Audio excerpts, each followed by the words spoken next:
இந்த மாதத்துக்கு தேவையான கிராசரிஸ் கொஞ்சம் வெஜிடபிள்ஸ்லாம் ஆர்டர் போட்டிருந்தேன். அதெல்லாம் நேற்று ஈவினிங் போல் வந்துருந்துச்சு.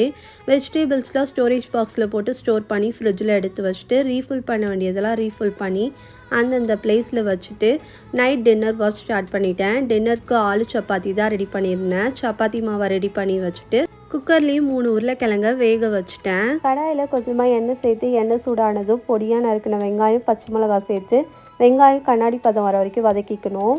மஞ்சத்தூள் மிளகாய்த்தூள் தேவையான அளவு உப்பு சேர்த்து வதக்கிட்டு இது கூடவே வேக வச்சுருந்த உருளைக்கிழங்க மேஷ் பண்ணி சேர்த்து கொஞ்சம் கொத்தமல்லி சேர்த்து மிக்ஸ் பண்ணால் ஆலு சப்பாத்திக்குள்ளே வைக்கக்கூடிய ஸ்டஃபிங் ரெடி.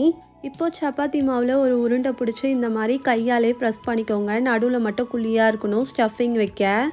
மாவுக்குள்ளே ஸ்டஃபிங் வச்சு 4 பக்கமும் க்ளோஸ் பண்ணிவிட்டு மெதுவாக சப்பாத்தியை திரட்டி சூடான தோசைக்கல்ல 2 பக்கமும் திருப்பி போட்டு எடுத்தால் சூப்பரான ஆலு சப்பாத்தி ரெடி. ட்ரை பண்ணி பார்த்துட்டு கமெண்ட்டில் சொல்லுங்கள். பாய்.